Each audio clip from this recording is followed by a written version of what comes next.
Good afternoon from the homesteading grandparents.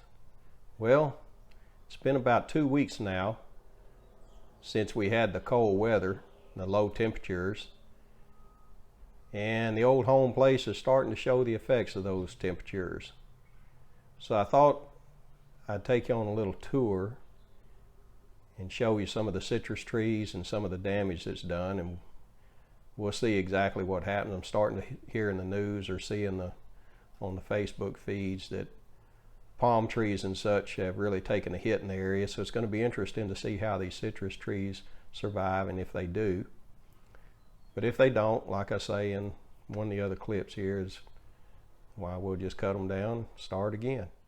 But before we go out in the yard, I'd like to say thank you to each and every one of you who have stopped by and viewed the different videos that we've posted on the channel.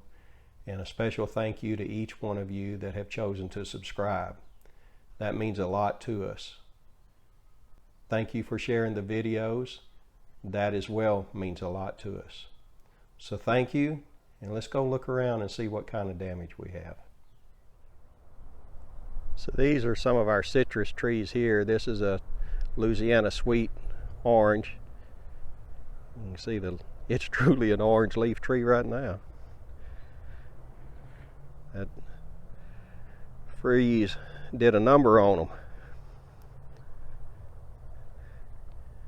Another one, I'm going to cut that one down this year. It hasn't produced at all in the last 5 or 6 years, so I'm going to cut it down. This is another grapefruit tree here. And this is an Owari Satsuma. And back there we've got a couple of peach trees, which just had to see if the freeze affected them at all. Over here's a lemon and another grapefruit, which I had just finished doing a little trimming around it a couple of weeks ago before the cold weather to get some of the limbs up off the ground. So I trimmed it back. I was like, oh, that may have been a mistake, but we'll see. And there's another. That is a Mars orange. And then in the back, that is I believe that's a blood orange there in the back by the chicken pen. So we'll see how things fared and come through on them. Here's our chickens. They survived well. Monday morning, I think, was the coldest morning. Monday or Tuesday, I can't remember. I looked out, or I was out here getting their water and stuff, and water had frozen over, and they was all up in the coop there, they were looking out the door. That right there, the door right there in the coop, they were all peeping out, their heads just peeping out. They wasn't about to come out in that weather. So we truly got some southern chickens. They not a cold weather chicken, but they kept laying. I gathered eggs every day it was cold. So we have a couple of Buff Orpingtons, a couple of Australorps, a couple of Barred Rocks. I'm like Noah, I tried to go with 2 by 2s. Let's see, there's Silver Lace Wyandotte, and then Americana, the Easter Eggers. Got a couple of them in there.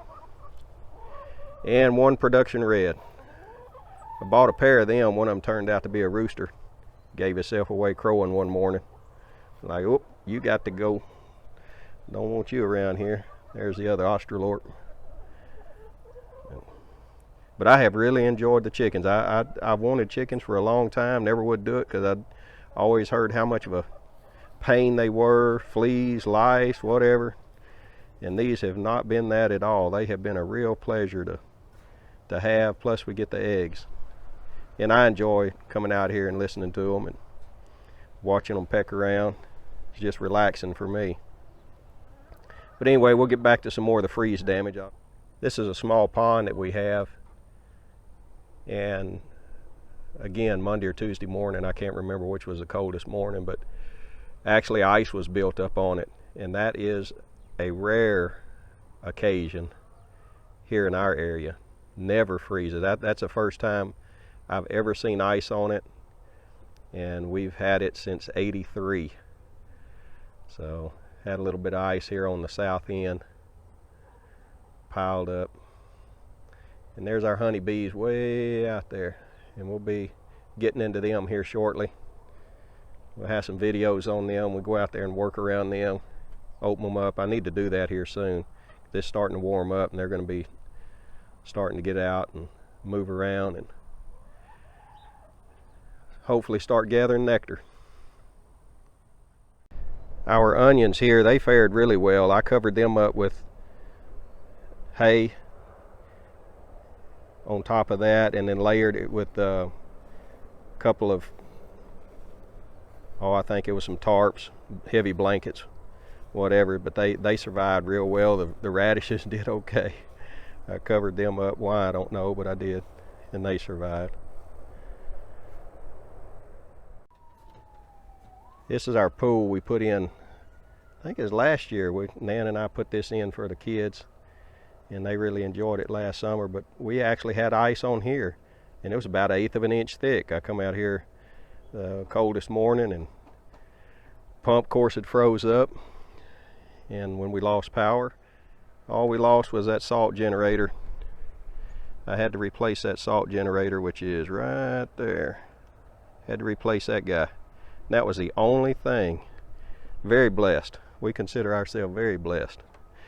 And then here's another lemon tree, and that 17-degree weather took its toll on it too. We'll see if they survive. I'm not going to take any of them down, but if they do, you know what? Life's too short to get too excited about it. We'll cut them down and plant more. Here in a few more years, we'll start having citrus again. And the 2 knuckleheads, they survived just fine. They didn't come out, buddy. They stayed holed up on the patio where it was warmer. Had some heat on them. They'd only come out to do their business, and they'd be right back in. Our mint plants we put in the garage, and they didn't, cold weather didn't bother them at all. And Louisiana iris, put it up in the garage as well. Didn't bother it. Beautiful, another beautiful mint plant here. And put them in the garage, and they survived just fine. The old rosemary is like a bad penny. It just won't go away, and it certainly survived just fine. I'm going to cut it way back, and you can see that I started on this bed here, put in that concrete footer and got some blocks there, so I'll go ahead and trim this rosemary back and come over here and finish that out here in the next week, I guess. The old rosemary just pretty hardy. It's kind of interesting here. Some of the bluebonnet survived okay, and then some of them not so well. Cold kind of got to them. Little apple tree over there, that bad boy, I guess he gonna be fine. And then we'll get our Martin house, get it all cleaned up, windows put back in it, get it ready to go. Martin's be coming here by the end of this month, so it'll be a little noisy around here, which we like. The old ivy has seen better days. And there's some of our tomato transplants. We had them in the garage and under the lights. They survived just fine. Did good. Got a pineapple plant. We drug it up in the house, and it did well. Gladiolas in the back. I think that's what them things were. Ginger, something. Time for them to go away anyway. I'm ready to get rid of them. Invasive and a pain in the backside. And our Japan plum, it survived fine. It's looking good. It did have a lot of small fruit on it, but I think that's what you call history. See there? Yeah, they're not gonna make it this year. But the tree looks good. Looks good. It'll be all right. All the base of it looks good. Another thing you can't get rid of is them darn ants, fire ants. They definitely hang around. Pecan trees made it okay, looks like. They'll be budding out here in another month. Be ready to roll with them. This is another project here we're going to tackle within the next month. Is we got this fence set up here. We're going to move the dogs, and we got this front fence set up, and we're going to add some more fence in the back and move the dogs out from where the pool is at and out of the patio area. So we'll be showing you that as we build that fence along and relocate them dogs.